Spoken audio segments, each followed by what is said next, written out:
जेव्हापासून भाजप ही सत्तेत आलेला आहे, विकासाचा डोंगर हा उभा राहिलेला आहे आणि वेगानं प्रगती ही आमच्या मतदारसंघाची आणि भागाची झालेली आहे. आणि आज प्रथमच बऱ्याच वर्षांनी जिल्हा परिषदेवर भाजपची सत्ता आलेली आहे. तर आम्ही माननीय मुख्यमंत्री देवेंद्रजी फडणवीस साहेब आणि भारताचे मुख्यमंत्री भारताचे पंतप्रधान माननीय मोदीजी यांच्या विचारांनी हा पूर्ण आमचा जिल्हा हा विकासाच्या दृष्टीने एक महाराष्ट्रामध्ये आयडॉल होईल या पद्धतीनं आम्ही सर्व जिल्हा परिषद सदस्य यांना समवेत घेऊन एक विकासात्मक आणि संघटनात्मक काम मोठ्या पद्धतीनं करणार आहोत. आपण आता सर्वांचा उल्लेख केलात, मात्र आमदार महेश शिंदे यांची काही मदत झाली नाही का आपल्याला? आपण त्यांचा उल्लेख सुद्धा केला नाही.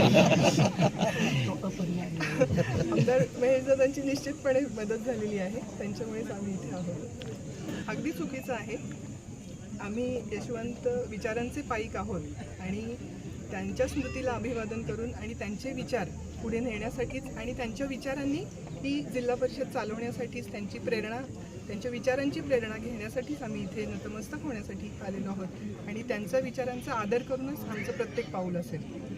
कसं आहे, शंभूराज देसाई साहेब जिल्ह्याचे पालकमंत्री आणि त्यांच्यावर काहीतरी बोलायचं, आम्ही काय त्याला योग्य उत्तर आमच्या सर्व नेते मंडळींनी दिले. परंतु काल आपण महेशदादांची प्रेस बघितली असेल.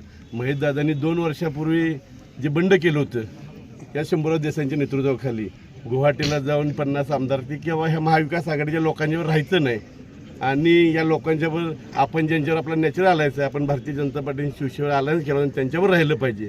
आणि चुकीच्या पद्धतीनं उद्धव ठाकरे सरकारने ते उलटून पडायचं काम या शंभूराज देसाईंनी केलं होतं आणि 2 वर्षात त्यांना काय उपरी झाली की त्याच लोकांना एकत्र घेऊन परत सातारा जिल्हा परिषदेमध्ये करायला निघालं. ते महेशदादांनी काल सांगितलं की जो नॅचरल आले त्या पद्धतीत झाला पाहिजे. आणि कामेश हा पूर्वीपासून स्वर्गस्वी भाऊसाहेब महाराजांच्यापासून त्या हस्तगत आमचाच कार्यकर्ता आहे, इथून पुढे आमचं राहणार. खरं तर सातारा जिल्ह्यात भाजपचा आता झेंडा सर्वत्र झालेला आहे. याचं खरं श्रेय जिल्हाध्यक्ष म्हणून करेक्ट कार्यक्रम केला असं वाटतं अतुल भोसलेंनी. 100% अतुल बाबांचं सिंहाचं वाटतं.